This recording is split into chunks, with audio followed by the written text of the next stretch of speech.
शेतकरी बांधवांनो, आज तुमच्यासाठी खूप आनंदाची आणि दिलासादायक बातमी आहे. कारण राज्यातील शेतकऱ्यांसाठी निधी वितरणाची प्रक्रिया आता सुरू झालेली आहे. अनेक शेतकऱ्यांच्या खात्यात आधीच केंद्र सरकारकडून मिळणारा सन्मान निधी जमा झालेला आहे. आणि त्यामुळे आता सर्वांच्या मनात एकच प्रश्न आहे की राज्य सरकारकडून मिळणारा नमो शेतकरी योजनेचा पुढचा हप्ता नेमका कधी मिळणार आहे. शेतकरी मित्रांनो, चॅनलवर जर पहिल्यांदा आला असाल तर चॅनल सबस्क्राईब करा, जेणेकरून तुम्हाला रोज अपडेट्स भेटत राहतील.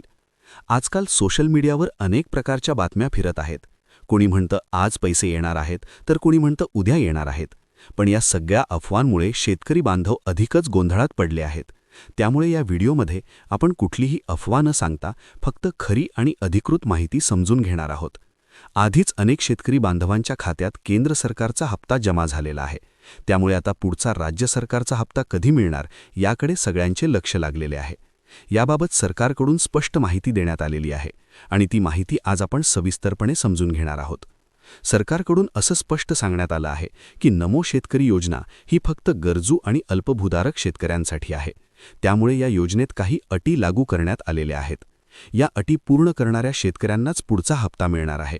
काही शेतकरी या योजनेतून अपात्र ठरू शकतात आणि त्यामागचं कारण देखील सरकारने स्पष्ट केलेलं आहे.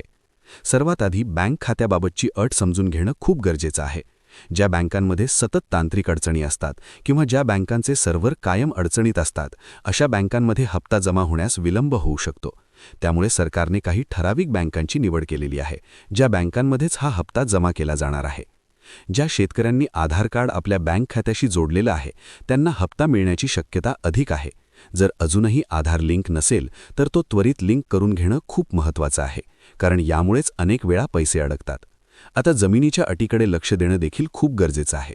सरकारकडून सांगण्यात आलं आहे की ज्या शेतकऱ्यांकडे मोठ्या प्रमाणात शेती आहे, त्यांना या योजनेचा लाभ दिला जाणार नाही, कारण ही योजना मोठ्या शेतकऱ्यांसाठी नसून लहान आणि गरजू शेतकऱ्यांसाठी तयार करण्यात आलेली आहे.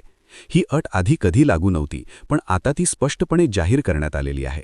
त्यामुळे जर तुमच्या नावावर जास्त शेती असेल तर तुम्ही या योजनेच्या पुढील हप्त्याची अपेक्षा ठेवू नये.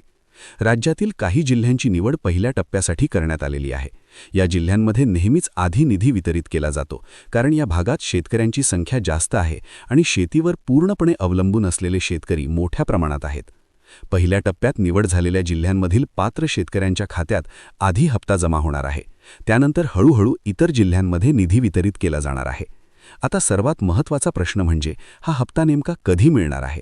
सरकारकडून सांगण्यात आलेल्या माहितीनुसार मागील हप्ता जमा झाल्यानंतर ठराविक कालावधी पूर्ण झाल्यानंतरच पुढचा हप्ता दिला जातो.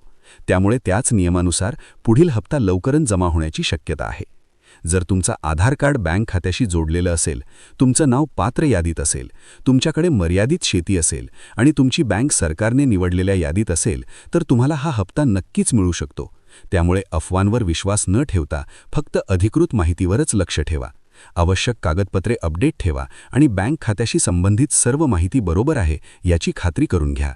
ही माहिती तुमच्यासाठी उपयुक्त वाटली असेल तर ती इतर शेतकरी बांधवांपर्यंत नक्की पोहोचवा, कारण योग्य माहिती वेळेवर मिळणं खूप महत्त्वाचं असतं. धन्यवाद.